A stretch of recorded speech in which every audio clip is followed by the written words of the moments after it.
तो दास आपको बता रहा था कि जो मंत्र आपको दिए जाते हैं ये आपको यहाँ प्रयोग नहीं करने चाहिए थे।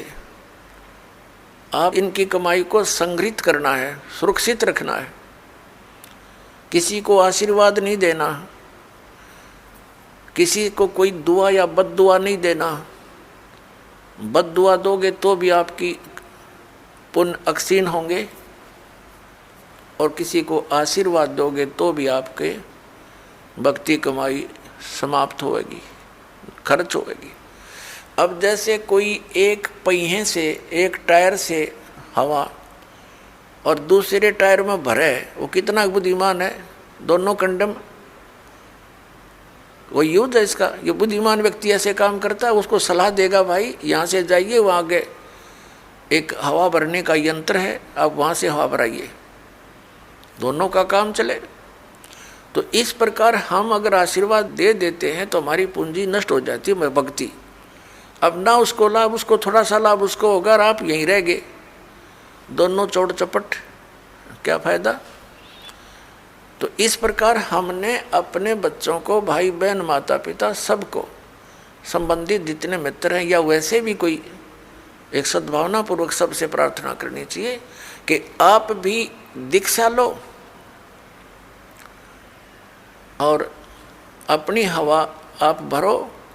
जैसे एक पंप दे दिया जाता है साइकिल में हवा भरने का, तो सब ले लो पंप और अपनी भरो हवा, जब जरूरत पड़े फुल करो और चलो गाड़ी पर, सवारी पर। तो कहने का भाव ये है कि इसी प्रकार ये गुरुदेव जी से दीक्षा लेकर के आप स्वयं अपने भक्ति मंत्र के जाप साधना के द्वारा अपने टायर में हवा स्वयं भरो और फिर चलो।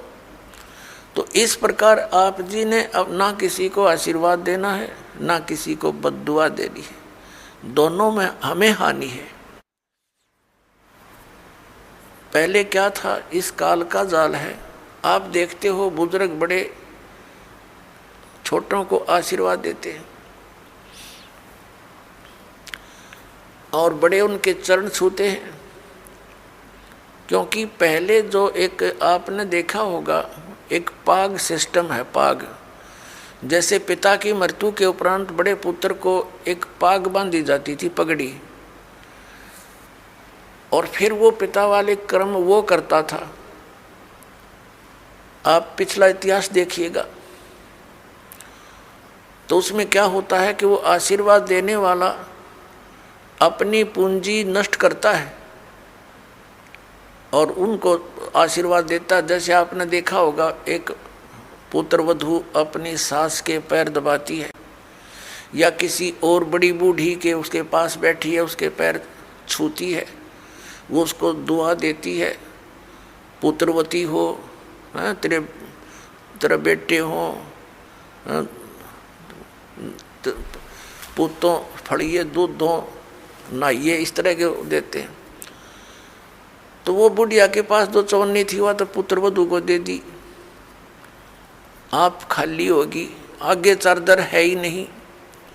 तो इस प्रकार हमने अपनी इस भक्ति को बर्बाद नहीं करना है, ना किसी पुत्र वधू को आशीर्वाद देना है। पुत्र वधू को भी परमात्मा से जोड़ दे, बेटी अपनी कमाई कर और तेरा भी कल्याण हमारा भी कल्याण होगा। अपने आत्माओं, परमात्मा कहते हैं मेर तेर की जेवड़ी युबड़ बंदा संसार, एक कबीरा ना बंदा जो है नाम आधार। जिसने नाम प्राप्त हो गया, परमात्मा को आधार मानकर चल रहा है, वो इस संसार की मेर तेर की जेवड़ी में बंधा नहीं गा। अब हमने देखी है बुढ़िया किस प्रकार आशीर्वाद देती है।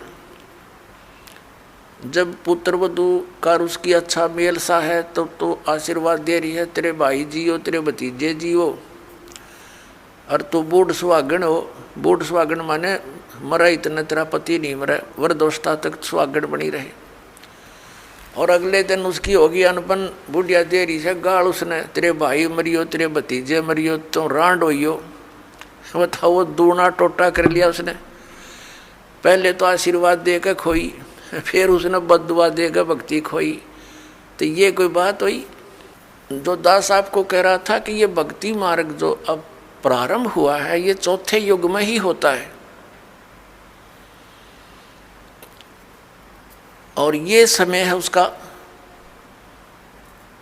पुण्यात्मा, आप जी सुनते आए हो विशेषकर 2-3 वर्षों से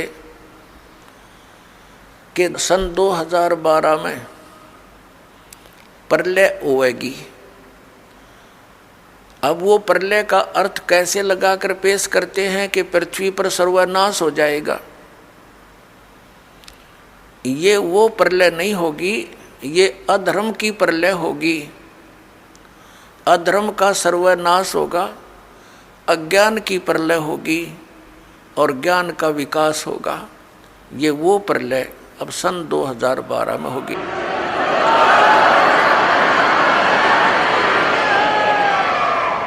श्रीमद् भगवत गीता अध्याय नंबर 4 के श्लोक नंबर 7 में कहा है, यदा यदा ही धर्मस्य ग्लानि भवति भारत। जब जब धर्म के अंदर नफरत पैदा हो जाती है, अधर्म बढ़ जाता है, धर्म का नाश हो जाता है, तो काल भगवान कहता है तब मैं अपने अंश अवतार सृजन करता हूँ, भेजता हूँ। अब पुण्यात्माओं, आप जी को दास बार बार बताता है, हम काल के लोक में रह रहे हैं, सरपुरुष के लोक में, और गीता जी का ज्ञान ये काल भगवान यानी ब्रह्म श्री कृष्ण जी में प्रवेश करके बोल रहा है। ये कहता है कि जब अधर्म बढ़ जाता है और धर्म की हानि होने लगती है तो मैं अपने अंश अवतार भेजता हूँ, जैसे श्री राम श्री कृष्ण रूप में, श्री परशुराम रूप में, और वो अधर्म का नाश करते हैं।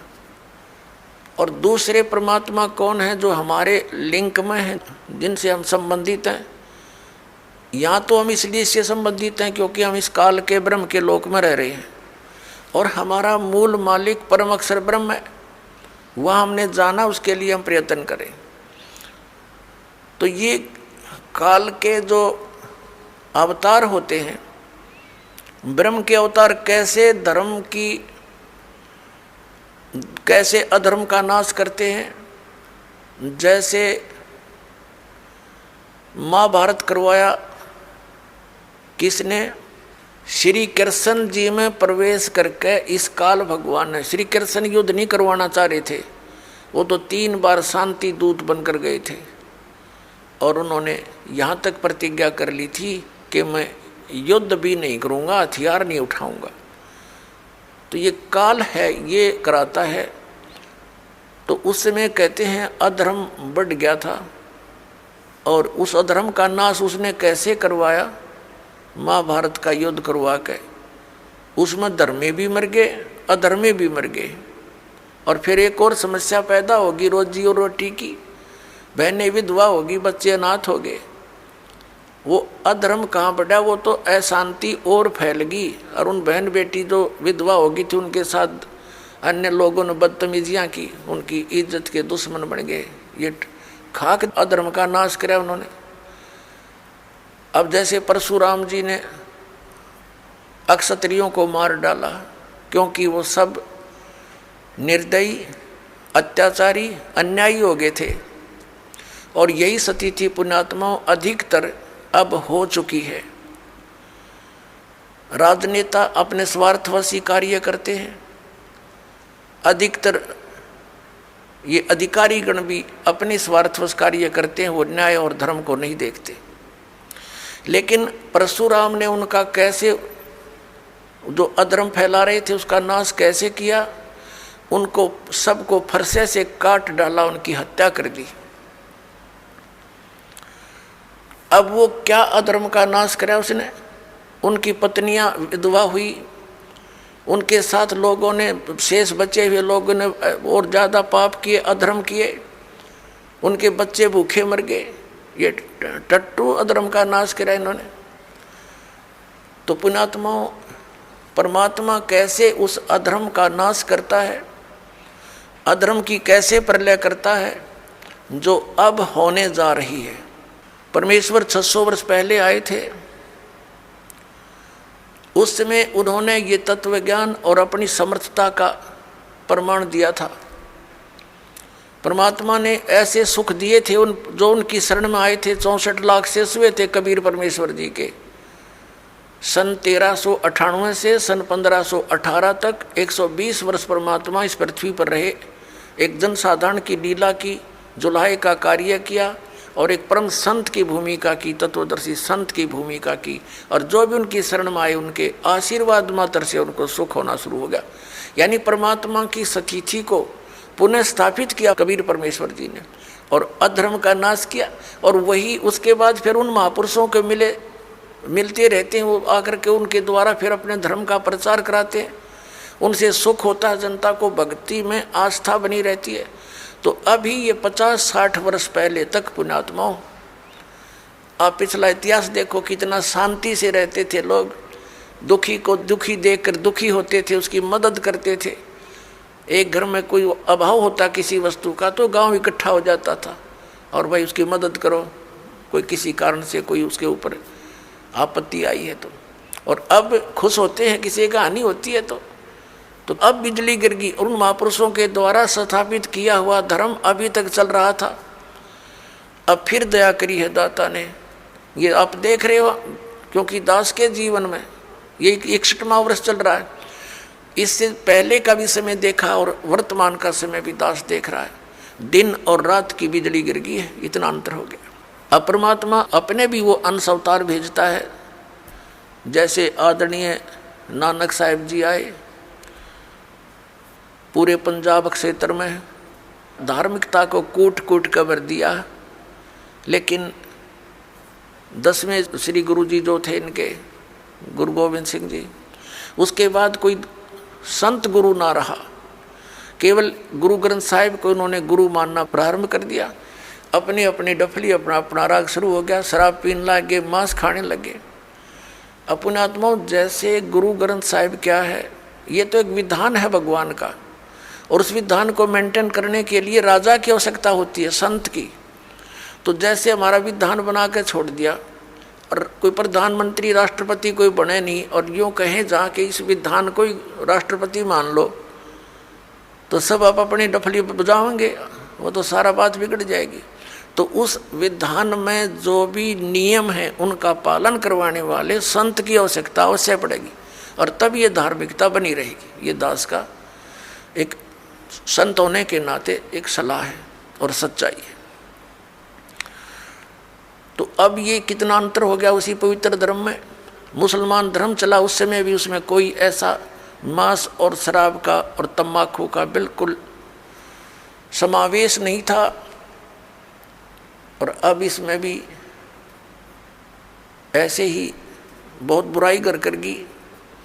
मांस खाते हैं और तम्बाकू पीना, ये तो आम बात हो गई है। तो पुण्यात्माओं, अब ये अधर्म का नाश होगा, नास्तिकता का अंत होगा और सब लोग धर्म की तरफ चलेंगे। क्योंकि अधर्म करके सब थक चुके हैं, शराब मांस तम्बाकू पी कर थक चुके हैं। लेकिन इनको कोई विकल्प नहीं दिखता, क्योंकि समाज के अंदर ये बुराई घनी घर कर गई और कदम कदम पर आगे साथी मिले हैं पीने और खाने वाले। तो अब ये दास जो ट्राई कर रहा है, कोशिश कर रहा है कि सबद समाज बनाए और समाज ही बच्चे जो पुण्यात्मा हैं वही अधिक मात्रा में हो जाएंगे बीड़ी शराब मांस तम्बाकू से दूर और सतभक्ति करने वाले। तो धीरे धीरे उन बुराई को हटाएंगे, अन्य को भी दूर करेंगे, वो भी देखम देखा फिर अच्छाई पर लगेंगे। जैसे देखम देखा ये बुराई सब में घर कर गई है। तो